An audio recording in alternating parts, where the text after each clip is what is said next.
ஞானானந்தமயம் தேவம் நிர்மலஸ்படிகாகிருதியும் ஆதாரம் சர்வ வித்யாநாமயக்ரீவம் பாஸ்மகே. நமஸ்காரம். நேயர்கள் அனைவருக்கும் மாஸ்டர் கேஎஸ் ஐயங்காரின் பணிவான நமஸ்காரங்கள். மாத பலன் குரோதி வருஷம் சித்திர மாதத்தினுடைய பலனை பற்றி பார்க்குறோம். முதல்ல இந்த மாதத்தினுடைய கோல்சாரம் என்ன, அதற்கு பிறகு இந்த மாதத்தில் வரக்கூடிய விசேஷ நாட்கள் என்ன அப்படின்றத பார்த்துட்டு இந்த மாதத்தின் மேஷம் முதல் மீனம் வரை ஒரு ராசிக்கான பலன்கள் என்ன அப்படின்றத பார்க்கலாம். இந்த மாதத்தின் கோல்சாரம் அப்படின்னு எடுத்தோமேயானால் மேஷ ராசியில் சூரிய பகவானும் குரு பகவானும், கன்னியில் கேதுவும், கும்பத்தில் செவ்வாய் சனி, மீனத்தில் 3 கிரகங்கள் அதாவது சுக்கிரன் புதன் மற்றும் ராகு. இது இந்த மாதம் ஆரம்பிக்கும் பொழுது வரக்கூடிய கோல்சாரம். பொதுவாகவே மாத பலன்னு சொல்லும்போது 4 கிரகங்கள் அதாவது மாத கிரகங்கள்னு சொல்லக்கூடிய சூரியன் செவ்வாய் சுக்கிரன் புதன் இந்த 4 கிரகங்களினுடைய மாற்றங்களை வச்சு சொல்லுவோம். நம்ம சௌரமான மாதம்ன்றதை கடைபிடித்து கொண்டு போகிறோம். அதனால் சூரிய பகவான் மீனத்திலிருந்து மேஷத்திற்கு வரும்பொழுது, அதாவது அஸ்வினி 1ஆம் பாதத்திற்கு வரும்போது சித்திரை மாதம் முதல் மாதமான அதாவது சித்திரை அப்படின்றது வருடத்தின் முதல் மாதமாக கொண்டாடப்படுகிறது. தலை அதாவது மேஷ ராசி தலை பாகமாகவும் இது மீனராசி கால் பாகமாகவும் கொண்டாடுறதுனால மேஷராசியினுடைய முதல் நட்சத்திர பாதத்திற்கு வரும்போது சூரிய பகவான் வரும்போது அதை அந்த மாதம் பிறக்கிறது, அந்த வருஷம் பிறக்கிறதுன்றதையும் எடுத்துக்கிறோம். இப்போது அந்த மாதத்தினுடைய பலன்களை பார்க்கலாம். இந்த மாதத்தில் வரக்கூடிய கோல்சாரத்தினுடைய மாற்றங்கள் என்ன அப்படின்றத பார்ப்போம். செவ்வாய் 22/4/2024 பார்த்தோம்னா செவ்வாய் கும்பத்திலிருந்து மீனத்துக்கு போகிறார். அதற்கு பிறகு 25/4/2024 சுக்கிர பகவான் மீனத்திலிருந்து மேஷத்துக்கு வருகிறார். அதற்கு பிறகு 6ஆம் தேதி 6/5/2024 புதனுடைய மாற்றம், அதாவது அவரும் மீனத்திலிருந்து மேஷத்துக்கு போகிறார். இதுதான் இந்த மாதத்தினுடைய மாத கிரகங்களுடைய பெயர்ச்சி. இதை தவிர பார்த்தோம்னா 1/5/2024 ஒரு வருட கிரகத்தினுடைய பெயர்ச்சியாகுது இந்த மாதத்தில். அது குரு பகவான் மேஷராசியிலிருந்து ரிஷபராசிக்கு போகிறது பெரிய விசேஷத்தை கொடுக்க போகிறது. அதுக்கு தனியாக குரு பெயர்ச்சி பலன்கள் தனியாக போடுறேன். இப்போ நம்ம மாதத்தினுடைய பலன்களை பார்க்குறோம். இந்த மாதத்தில் பார்த்தோன்னா வரக்கூடிய விசேஷ நாட்கள் என்ன அப்படின்றத பார்க்கும்போது சித்திரை அப்படின்னு சொல்லும்பொழுது சித்ரா பௌர்ணமி விசேஷம். சித்ரா பௌர்ணமி அப்படின்றது இந்த மாதத்தில் 23/4/2023 அன்றைக்கி வருது. அன்றைக்கே வாஸ்து நாள் கார்த்தால 8 மணி 4 நிமிஷத்துலேருந்து 9 மணி 34 நிமிஷம் வரலும் இருக்குது. அதாவது 1.5 மணி நேரம். பொதுவாகவே வாஸ்து பகவான் நித்திரை விடும் நேரத்தை சொல்லக்கூடிய காலகட்டம் 1.5 மணி நேரம். இதை 5 பாகமாக பிரிச்சுக்கிறார். 90 நிமிஷத்தை 18 நிமிஷமாக 5 பாகமாக பிரித்து கொண்டதன் போக அவர் கண் விழிக்கும் நேரம், கண் விழித்து காலை கடன் முடிக்கிறது, குளிக்கிறது அதாவது ஸ்நானம் பண்ணுறது, அதற்கு பிறகு கடவுளுக்கு பூஜை பண்ணுவது, அதற்கு பிறகு அவர் அதாவது சாப்பாடு சாப்பிட்றது அதாவது போஜனம், அதற்கு பிறகு இந்த தாம்பூலம். இந்த தாம்பூலம் பண்ணும் நேரமும் சரி போஜனம் பண்ணும் நேரத்திலையும் எந்த ஒரு ரிக்வெஸ்ட் நம்ம கொடுத்தோமே ஆனாலும் அந்த இது வெற்றிகரமாக நிறைவேறும். அதாவது கடைசி 36 நிமிஷத்தில் இந்த வாசக்கால் நடுறது, அதை தவிர புது கிரகப்பிரவேசம், வீடு இந்த மாதிரியான விஷயங்களில் பண்ணுறது, புது மனை புகுவிழா பண்ணுறது, இந்த விஷயங்கள்லாம் பண்ணும்பொழுது அன்றைக்கி எந்த ஒரு இது இருந்தாலும் அதாவது அஷ்டமி நவமியாக இருந்தாலும் சரி, அதாவது திதி வாரம் நட்சத்திரம் எதுவுமே பார்க்காம அந்த வாஸ்து நேரத்தின் பொழுது செய்யும் பொழுது எல்லா காரியங்களும் அந்த வீடு கட்டுதல், வீடு அந்த மாதிரியான விஷயங்களுக்கு சக்ஸஸ்ஃபுல்லாக அமையும் அப்படின்றது வாஸ்து புருஷன் கண் விழிக்கும் நேரத்தில் சொல்கிறோம். அந்த கடைசி 36 நிமிஷம் ரொம்பவும் முக்கியமானது. இதை தவிர பார்த்தோன்னா 21ஆம் தேதி மதுரை மீனாட்சி அம்மன் திருக்கல்யாணம். ஏன்னா இந்த மாதம் பார்த்தாலேயானால் சித்ரா மாதத்தில் திருக்கல்யாணம், மதுரை மீனாட்சி அம்மன் திருக்கல்யாணம் நடக்கும். பொதுவாகவே பார்த்தோம்னா 12ஆம் தேதியே அவளது உற்சவம் ஆரம்பிச்சிடும். 12/4 21/4/2024 வரலும் உண்டான நாட்கள் இந்த மதுரையில் மிகப்பெரிய சித்திரை திருவிழா அப்படின்னு ஒரு 10-12 நாள் விசேஷமாக கொண்டாடக்கூடிய காலகட்டமாக இருக்கும். அக்னி நட்சத்திரம் இந்த மாதம் ஆரம்பிக்கிறது. பொதுவாகவே பரணி 3ஆம் பாதத்தில் சூரியன் பிரவேசம் செய்யும் காலகட்டத்தை அக்னி நட்சத்திரம் ஆரம்பம் என்றும், ரோஹிணி 2ஆம் பாதம் முடியும் வரையில் இருக்கிறது. அதாவது ஒரு 8 பாதங்கள், பரணி 3 4, கிருத்திகை 4 பாதம், ரோஹிணி 2 பாதம். இந்த 8 பாதங்கள் சூரியன் பிரவேசித்து சஞ்சாரம் செய்யும் பொழுது அக்னி நட்சத்திர காலம், அதீதமான வெயில் இருக்கும். இந்த காலகட்டத்தில் எந்த ஒரு விசேஷங்களையும் பண்ணுறது இல்லை, அதாவது எந்த சுபங்களையும் பண்ணுறது இல்லை. அதாவது கல்யாணம், காது குத்தல், அதாவது எல்லா விதமான எந்த ஒரு வீட்டில் நடக்கக்கூடிய சுபகாரியங்களும் அந்த காலகட்டத்தில் பண்ணுறதில்லை. அதை தவிர்த்து அதற்கு பிறகோ அதற்கு முந்தையோ பண்ணுறது தான் வழக்கம். இந்த மாதத்தில் பார்த்தோன்னா அக்ஷய திருத்தியை வருது. அக்ஷய திருத்தியை அப்படின்னு சொல்லும் பொழுது அமாவாசையிலிருந்து வளர்பிறை திருதியை 3ஆம் நாள், அதாவது 8/5/2024 அன்னைக்கு அமாவாசை. அமாவாசை சித்திரை அமாவாசையிலிருந்து 3ஆவது நாள் 10ஆம் தேதி வெள்ளிக்கிழமையாகவும் வருது.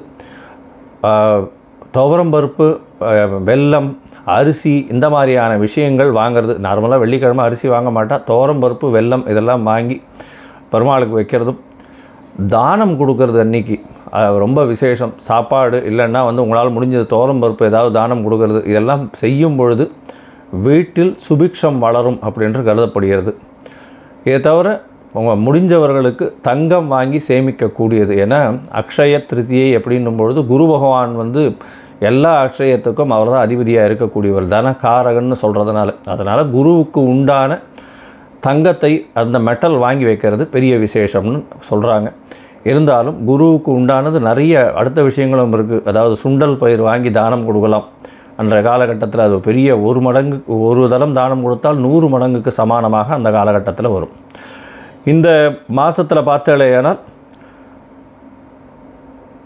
12ஆம் தேதி, அதாவது 12/5/2024 சித்திரை மாதத்து திருவாதிரை ராமானுஜரனுடைய ஜெயந்தி வருது. ஸ்ரீபெரும்புதூர் எல்லா இடத்துலையும் ரொம்ப விசேஷமாக இருக்கும் ராமானுஜருடைய ஜெயந்தி. இது ஒரு பெரிய விசேஷம், ஒரு பெரிய மாற்றத்தை ஏற்படுத்திய மகானவர். வைஷ்ணவ சம்பிரதாயத்தில் பெரிய ஏற்றங்களை கொடுத்தவர். சரி, இப்போது மேஷம் முதல் மீனம் வரை என்னென்ன பலன்கள்ன்றதை பார்ப்போம். அதுக்கு முன்னாடி என்னுடைய மொபைல் நம்பர் கீழே போயின்னு இருக்கும். உங்களுக்கு அஸ்ட்ராலாஜிக்கல் கன்சல்ட் தேவைப்பட்டதுன்னா எனக்கு ஃபோன் பண்ணுங்க. உங்களுடைய date, time, place of birth, அதை தவிர உங்களுடைய பெயர், உங்களுடைய தாய் தகப்பனின் பெயர் அதை அனுப்பி வச்சேன்னா உங்களுடைய ஜாதகத்தை போட்டு அதில் சந்தி இருக்கான்றதை பார்த்து, சந்தி அப்படின்றது லக்ன சந்தி, சந்திரன் இருக்கக்கூடிய ராசி சந்தி, பாத சந்தி, இது எல்லாம் பார்த்தே ஆகணும்.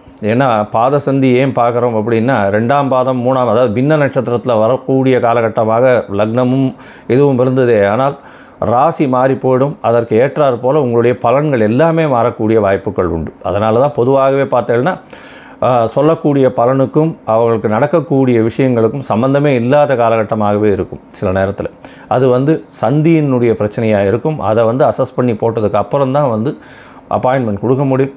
என்னுடைய கட்டணம் என்னன்றதையும் தெரிவிச்சிருக்கேன். அதற்கு ஏற்றாமல் நீங்கள் கட்டணத்தை அனுப்பிச்சிட்டேன்னா உங்களோட டிஸ்கஸ் பண்ணுறதுக்கு. அதை தவிர எளிய பரிகாரம் என்ன, இன்றைய கோல்சாரம் உங்களுடைய தசாபுக்தி அந்தரம் சூக்ஷ்மத்தை வச்சு சொல்லக்கூடிய எளிய பரிகாரம் என்னன்றதையும் சொல்கிறேன்.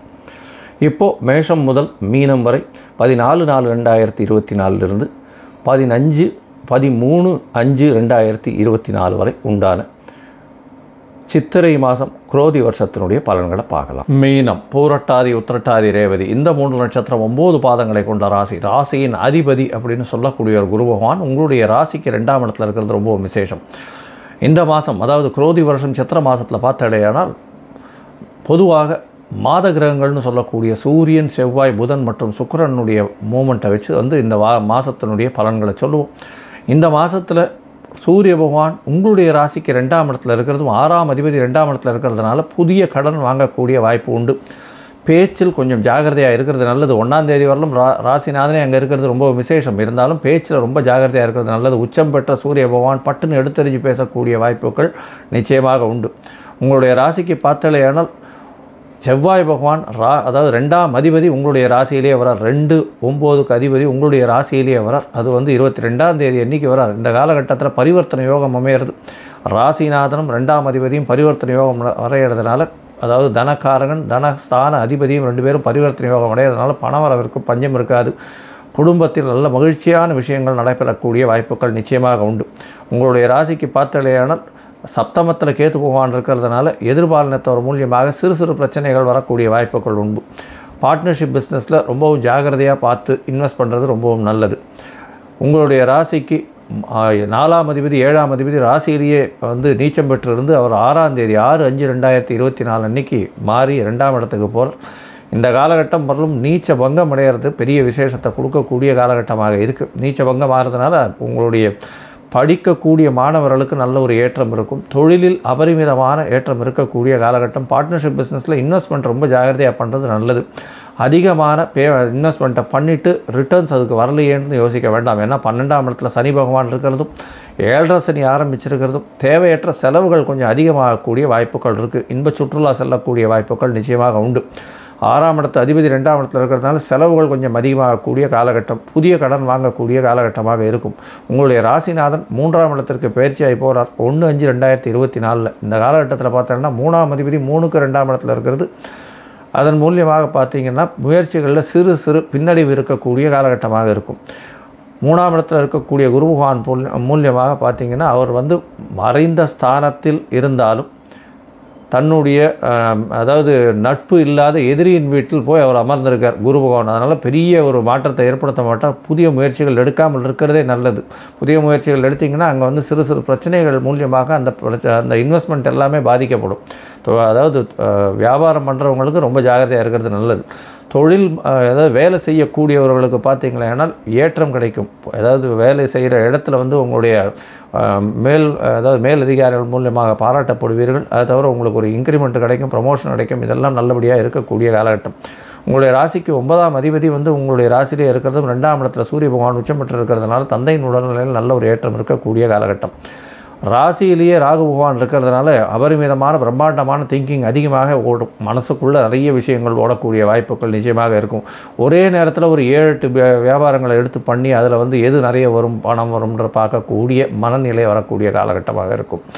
இந்த மாதத்தில் பார்த்தடையானா உங்களுடைய தாயின் உடல்நிலையில் நல்லபடியான ஏற்றம் இருக்கக்கூடிய காலகட்டம். ஏன்னா 4ஆம் அதிபதி 2ஆம் இடத்துக்கு போகிறதும் சூரியனோட சம்பந்தம் படுறதும் பெரிய ஏற்றத்தை கொடுக்கக்கூடிய காலகட்டமாக இந்த மாதம் அமையிறது. மொத்தத்தில் பார்த்திங்கன்னா பண வரவிற்கு பஞ்சம் இருக்காது, பொருள் வரவிற்கு பஞ்சம் இருக்காது. பேச்சில் மட்டும் சற்று கவனம் தேவை. உடல் நலத்தில் சற்று கவனமாக இருக்கணும். இருந்தாலும் நல்லபடியாகவே இருக்கும். சூட்டு சம்பந்தமான பிரச்சனைகள் வரக்கூடிய காலகட்டம். ஏன்னா 7.5 சனி வேறு இருக்கிறதுனால விரயங்கள் கொஞ்சம் அதிகமாக இருக்கக்கூடிய காலகட்டம். படிக்கக்கூடிய மாணவர்கள் நல்ல ஒரு ஏற்றம் கிடைக்கும். தொழிலில் நல்ல அபரிமிதமான ஏற்றமும் மாற்றமும் நிச்சயமாக இருக்கும். அதை தவிர வந்து சொந்த தொழில் செய்பவர்கள் நல்லபடியாக இருக்கும். பார்ட்னர்ஷிப் தொழிலில் அதிகமான இன்வெஸ்ட்மெண்ட் வேண்டாம். உங்களுடைய ராசிக்கு பார்த்தோன்னா இந்த எக்ஸ்போர்ட் இம்போர்ட் பிஸ்னஸ் பண்ணுறவங்க, தங்கம் வச்சு முதலீடு செய்து பண்ணுறவங்க, அதாவது தங்கம் வந்து வியாபாரிகள், தங்க ஆசாரிகள், அதாவது நகாசு வேலைகள் செய்யக்கூடிய ஆசாரிகள், அதை தவிர வந்து டீச்சர்ஸு, ப்ரொஃபஸர்ஸு, அந்த தொழிலில் இருக்கக்கூடிய விவசாயிகள், அது ஒரு பெரிய ஏற்றம் கிடைக்கும். எக்ஸ்போர்ட் இம்போர்ட்டில் வந்து கடல் வாழ் உயிரினங்களை வச்சு வியாபாரம் பண்ணுறவங்க, அவங்களுக்கெல்லாம் பெரிய ஏற்றம் கிடைக்கும். இந்த மாதத்தில் பார்த்தாலேயானால் உங்களுடைய ராசிக்கு இந்த தங்க பிஸ்னஸ் பண்ணுறவங்களுக்கு திடீர் ஏற்றம் கிடைக்கக்கூடிய காலகட்டமாக இந்த மாதம் அமைய போகிறது. ப்ரொஃபஸர்ஸு, இந்த எஜுகேஷன் அப்ளிகேஷன் விற்கிறவங்களுக்கு நல்ல ஒரு ஏற்றம் கிடைக்கக்கூடிய காலகட்டமாக இந்த மாதம் அமையும். மொத்தத்தில் பார்த்திங்கன்னா இந்த மீனராசிக்காரர்களுக்கு பெரிய ஏற்றமான மாதமாக இருக்குது. இந்த மாதத்தில் சில நாட்கள் நீங்கள் வந்து தவிர்க்கிறது நல்லது. அது வந்து சந்திராஷ்டம நாட்கள்னு சொல்கிறோம். சந்திராஷ்டம நாட்கள் அப்படின்றது வந்து 23ஆம் தேதி 23/4/2024 25/4/2024 வரலும் உண்டான நாட்களில் சந்திராஷ்டம நாட்கள். அதனால் புதிய முயற்சி வேண்டாம், வெளியூர் வெளிமாநில பிரயாணங்கள் வேண்டாம்னு சொல்கிறோம். ஒருவேளை பண்ண வேண்டி இருந்ததுன்னா சந்திர பகவானுக்கு உண்டான எளிய பரிகாரத்தை பண்ணிட்டு பண்ணுங்க. 1/2 டம்ளர் பசும்பால் அருகில் இருக்கக்கூடிய கோவிலில் கொண்டு போய் கொடுத்துட்டு அபிஷேகத்தை கொடுத்துட்டு நீங்கள் வந்து வேலையை செய்யுங்க. நல்லபடியாக தடங்கல்கள் வராமல் இருக்கும். தவிர உங்களுடைய ராசிக்கு பார்த்தாலேயானால் அருகில் இருக்கக்கூடிய நாமக்கல் ஆஞ்சநேயரை போய் வழிபட்டுட்டு வர்றது ரொம்பவும் நல்லது.